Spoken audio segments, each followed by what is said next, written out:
আমরা দেখছি কিছু অসাধু চক্র তারা একজনের নামে 5টি 7টি এনআইডি কার্ড করে এবং এই 5-7টি এনআইডি কার্ডের এগেনস্টে তারা প্রত্যেকটি ব্যাংক থেকে কোটি কোটি টাকা লোন নেয়, জমি বা ফ্ল্যাট মর্গেজ রেখে লোন নিচ্ছে।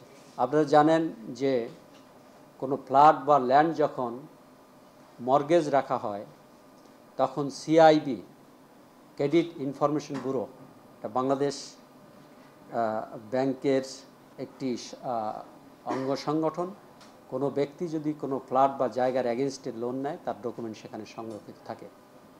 গত 2 দিন অপারেশন করে প্রায় 8 জনকে অ্যারেস্ট করেছি। একজন এখানে আছে যার নামে 6টি এনআইডি কার্ড, 7টি এনআইডি কার্ড।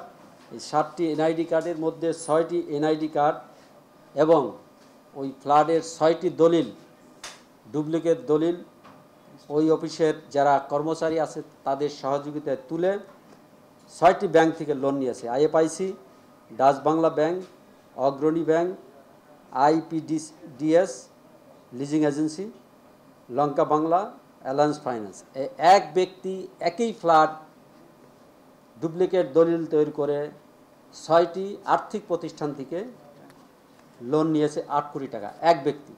আমার প্রশ্ন হলো যে এক ব্যক্তি নামে একাধিক এনআইডি কার্ড কীভাবে হয়? এক ব্যক্তির একটি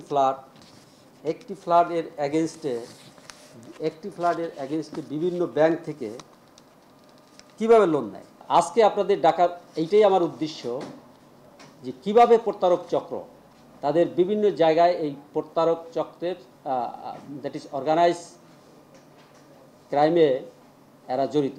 প্রত্যেক অফিসেই তাদের এই গ্রুপের লোক আছে। আপনি 10টা এনআইডি কার্ড চান, তারা করে দেবে। একটা ফ্ল্যাটকে 10টা দলিল দেখাইতে চান, তারা করে দেবে। এই 10টা দলিল থেকে 10টা ব্যাংক থেকে লোন আনতে চান, তারা করে দেবে। আমার প্রশ্ন হলো যে কি কারণে একটি দলিলের এগেনস্টে 6টি ডুপ্লিকেট দলিল দিচ্ছে এবং এই 6টি ডুপ্লিকেট দলিলেই 6টি ব্যাংকে সাবমিট করে লোন নিচ্ছে। আর 6টি ব্যাংক যখন লোন দিচ্ছে তারা কেন যাচাই বাছাই করে লোন দিচ্ছে না?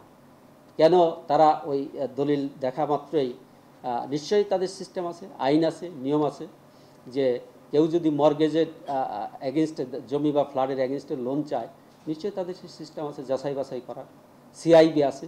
যাচাই বাছাই ছাড়াই লোনগুলি কীভাবে দেবে? সো আজকের আপনাদের কাছে আমার অনুরোধ যে আপনারা সাধারণ মানুষকে, যারা সত্যিকার অর্থে ফ্ল্যাট কিনতে চায়, তারা যেন এই প্রতারকদের খপ্পরে না পড়ে, তারা যেন প্রকৃত মালিকের কাছ থেকে কিনে অন্তত প্রতারণার শিকার না হয়, এই মেসেজটা আপনারা সাধারণ মানুষদের পৌঁছে দেওয়ার জন্য আমি আপনাদের এখানে কষ্ট করে আসার জন্য বলেছি।